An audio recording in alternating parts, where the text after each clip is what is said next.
Remembering the First Battle of Bull Run, hopes for a quick end to the Civil War were shattered on July 21, 1861, when Union and Confederate forces clashed in Northern Virginia at the First Battle of Bull Run. On a steamy summer day in July 1861, a host of politicians, journalists and curiosity seekers flocked from Washington, D.C. to Centreville Heights in Northern Virginia.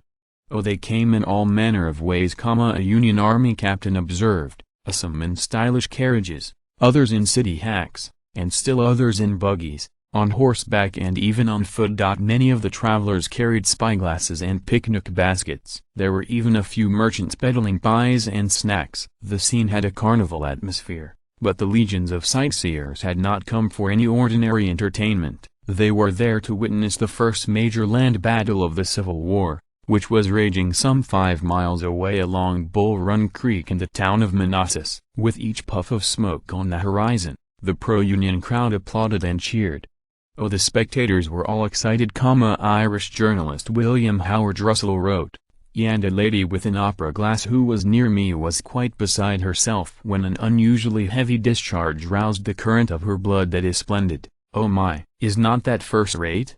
I guess we will be in Richmond this time, Richmond tomorrow." Irvin McDowell: "The tourists weren't the only ones predicting a swift end to the Civil War. Just 3 months had passed since the bombardment of Fort Sumter, and many in the North still believed the conflict would be over the moment the United States won a pitched battle against the Confederacy." Brigadier General Irvin McDowell, a cautious officer from Ohio, had been tasked with striking the decisive blow. On July 16, he had marched his 35,000-strong army out of Washington to begin the war's first major campaign. His target was the railroad junction at Manassas, which Louisiana-born Brigadier General P.G.T. Beauregard held with some 20,000 Confederates. Following an opening skirmish at Blackburn's Ford on July 18, McDowell finalized a battle plan. It called for General Daniel Tyler's division to stage a diversionary attack near a stone bridge along Bull Run. At the same time, 2 other divisions under David Hunter and Samuel Heintzelman would steal across the creek at Sudley Ford and execute a turning maneuver against the Confederate left flank. McDowell's aim was to crush the Confederate army and open the road to their capital at Richmond.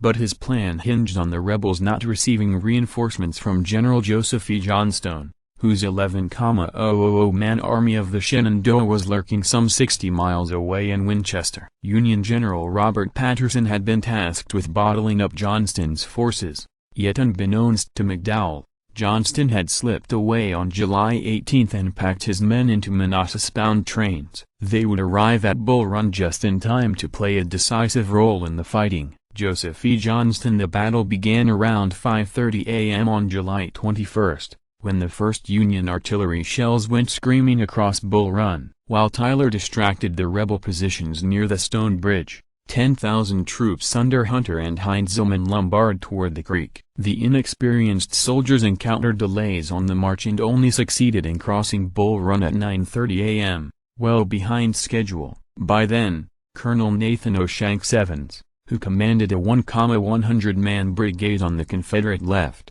had been tipped off to their location. Though hugely outnumbered, he repositioned his troops and engaged the advancing Yankees near Matthews Hill. Evans was soon joined by reinforcements under General Barnard B. and Colonel Francis Bartow, but after over an hour of heated fighting, the Confederate lines began to crumble. "Oh, it was a whirlwind of bullets," one Southern soldier remembered.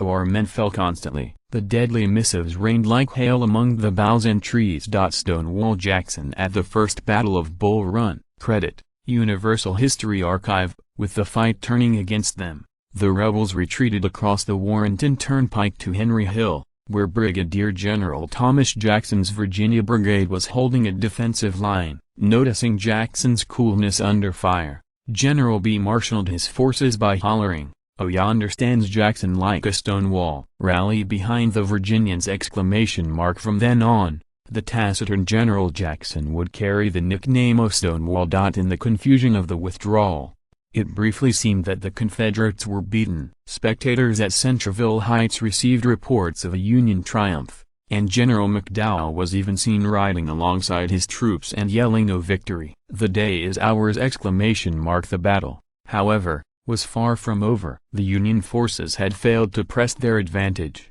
allowing Beauregard and Johnston, whose Shenandoah Valley troops were still arriving on the field, to reposition their men on Henry Hill. When the fighting resumed that afternoon, it devolved into a bloody and often disorganized slugfest. The two sides pounded one another with artillery at close range, and both launched repeated attacks and counterattacks. One Virginian described stepping over dead men and horses and in direct range of those belching cannons. Pgt. Beauregard. The pell-mell nature of the fighting on Henry Hill was only compounded by the inexperience of the combatants. Beauregard had been hindered by communications issues all day, and McDowell repeatedly squandered his numerical advantage by only committing 1 or 2 regiments to the fray at a time. Both sides, meanwhile, were struggling to discern friend from foe. The armies wore a confused mass of uniforms. Union troops were often clad in gray and Confederates in blue, and the rebels were still flying a battle flag that closely resembled the Stars and Stripes. At one point, Jackson's 33rd Virginia Regiment was mistaken for New Yorkers, allowing them to briefly capture a Union artillery battery. The battle's turning point finally came around 4 p.m., when a fresh column of troops appeared from the southwest. General Beauregard initially worried the men were Northerners, but as they drew near he realized they were 2 of Joseph Johnston's Shenandoah Valley brigades. The reinforcements immediately made their presence felt. After moving to the left of the Confederate line, they raised the rebel yell and charged, spearheading an advance that forced the Yankees into a full retreat across Bull Run. Drawing depicting stampede of retreating Union troops. Credit: Universal History Archive. Utter confusion set in, one of McDowell's staff officers remembered of the rout.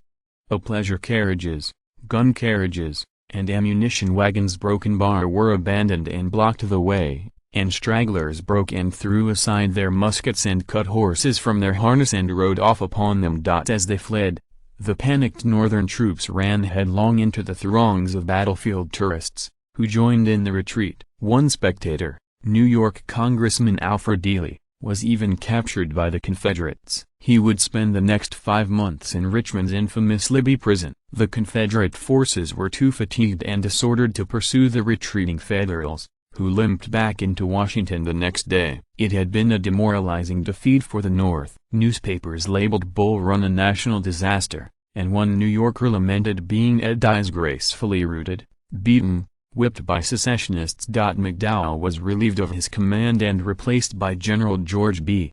McClellan. In preparation for a long war, President Lincoln called for 500,000 new Army recruits with 3-year terms of service. Even in the South, where the mood was otherwise jubilant, many considered Bull Run a preview of the trials to come.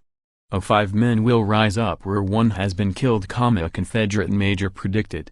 And in my opinion, the war will have to be continued to the bloody end. The battle's casualty numbers were the grimmest indication of what lay ahead. The number of men killed, wounded, captured or missing eventually totaled some 3,000 for the Union and 2,000 for the Confederacy. In mid-1861, that was enough to make Bull Run the bloodiest battle in American history. It was a record that would be broken time and again before the Civil War finally ended.